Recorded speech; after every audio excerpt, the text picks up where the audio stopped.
Revenge of iron blooded horn chapter 1। Chapter के start में हम एक बंदे को मौत की सजा के लिए बंधा हुआ देखते हैं। इसका नाम विकिर वॉन बस्करविल है, जो बस्करविल फैमिली का हॉर्न है। विकिर अपनी फैमिली और फादर यानी हुगो के लिए लॉयल था, लेकिन इस पर झूठे इल्जाम लगाए गए और कहा गया कि इसका ताल्लुक डीमन क्लैन से है, इसलिए इसे गिलोटिन की सजा सुनाई गई। जिनको नहीं पता गिलोटिन क्या है, ब्लेड वाली इस चीज को गिलोटिन कहते हैं। गिलोटिन पर विकिर ने तय किया कि अगर विकिर को दोबारा जिंदगी मिली तो वो दोबारा हॉर्न की जिंदगी नहीं गुजारेगा। फिर सीन चेंज होता है और हम विकिर को एक बेबी की तरह देखते हैं। विकिर अपनी बेबी वाली बॉडी में रिग्रेस हो जाता है। जब विकिर की आंखें खुलती हैं तो वो सोचता है कि ये मैं कहाँ हूँ, मेरा जिस्म भारी है और मेरे आसपास शोर है, क्या ये हल है। फिर हम बस्करविल फैमिली के स्टेट को देखते हैं। फिर हमें कुछ बच्चे नजर आते हैं जो रो रहे होते हैं। फिर हम बस्करविल फैमिली के हेड को देखते हैं जिसका नाम हुगो ली बस्करविल है। वो बच्चों को देखकर कहता है ये सारे बच्चे बेकार हैं, इनमें कोई खास बच्चा नहीं है। मुझे लगता है इस दफा सारा कचरा इकट्ठा हुआ है। फिर हुगो विकिर को नोटिस करता है और कहता है ये वाला कचरा खामोश है।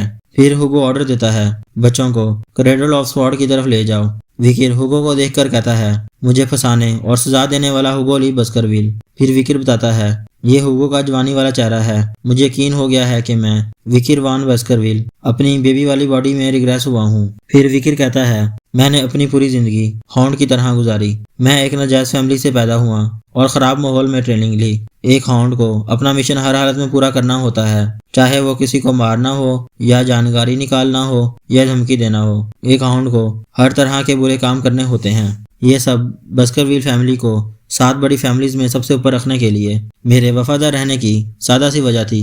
मैं फैमिली और हुगो की नज़र में इज्जत बनाना चाहता था। डीमन रियलम के गेट खुलने के 10 साल बाद डीमन के साथ लड़ाई का अंत इंसानों की जीत के साथ हुआ। फिर फैमिली के लिए जिस हॉर्न ने अपनी पूरी जिंदगी वफादारी से काम किया, उसे इनाम में ये मिला कि उसे मार दिया गया। मुझे खत्म करने के पीछे एक ही वजह थी कि हॉर्न बहुत कुछ जानता था। मैं वो जिंदगी दोबारा नहीं जीऊंगा। मैं अपना बदला अभी लेना चाहता हूँ, लेकिन इस बॉडी में मैं अभी कुछ नहीं कर सकता। क्रेडल ऑफ स्वॉर्ड में जाना ये मेरे लिए अच्छा मौका है स्ट्रांग बनने के लिए। अभी मुझे बस स्ट्रांग बनने पर ध्यान देना है। फिर हम उस जगह को देखते हैं जिसका नाम क्रेडल ऑफ स्वॉर्ड है। जो बच्चे बस्करविल फैमिली में पैदा होते हैं उन्हें इस जगह से गुजरना पड़ता है। बच्चों को तलवारों की इस बुलबुलैया में फेंक दिया जाता है। इन सब से गुजरने के बाद उन्हें स्टैक्स रिवर की तरफ जाना पड़ता है ताकि उनका हुनर जाना जा सके। स्टैक्स रिवर एक लेजेंडरी रिवर है जो बच्चों के जिस्म को लोहे की तरह मजबूत कर देता है, लेकिन इसकी एक हद है कि कितने बच्चों पर यह असर करेगा। स्टैक्स रिवर की तरफ जाने के लिए पहले तलवारों की दीवारों से बाहर निकलना पड़ता है। फिर हम विकिर को देखते हैं जो बुलबुलैया से बाहर आते हुए बताता है कि पिछली जिंदगी में मैं अपने बहन भाइयों से पीछे रह गया था और इस रिवर का असर हासिल नहीं कर पाया था, लेकिन इस दफा ये पहले जैसा नहीं होगा। फिर विकिर स्टैक्स रिवर के अंदर छलांग लगा देता है और कहता है मैं स्टैक्स रिवर के ज्यादा से ज्यादा असर को हासिल करने के लिए जितना हो सके उतनी देर तक अंदर रहूंगा। फिर विकिर स्टैक्स रिवर के अंदर नजर आता है जहां रिवर का पानी विकिर की जिस्म और हड्डियों में जख्मों के जरिए अंदर तक जा रहा होता है। विकिर कहता है एक अच्छा स्टार्ट बड़ी तब्दीली लाता है। मुझे जितना हो सके उतना बर्दाश्त करना होगा। जितना मर्जी दर्द हो मुझे ये बर्दाश्त करना होगा। बाहर खड़े 2 नौकर कहते हैं छोटे मालिक आपको बाहर आना होगा। अगर आप इससे ज्यादा देर तक पानी में रहे तो आप मर सकते हैं। हमें इन्हें बाहर निकालना होगा। यहाँ कुछ लोग कंफ्यूज होंगे छोटे मालिक लफ्ज की वजह से, तो मैं बताता चलूं कि विकिर बस्करविल फैमिली के हेड हुगो का बेटा है जो किसी छोटी फैमिली से पैदा हुआ है। आगे हम हुगो को देखते हैं जो ये सब देखकर मुस्कुरा रहा होता है। फिर हुगो हेड बटलर से पूछता है उसे अंदर गए कितना टाइम हुआ है। फिर हम हेड बटलर को देखते हैं जिसका नाम जॉन बैरीमोर होता है। कहता है तकरीबन 7 मिनट हो गए हैं।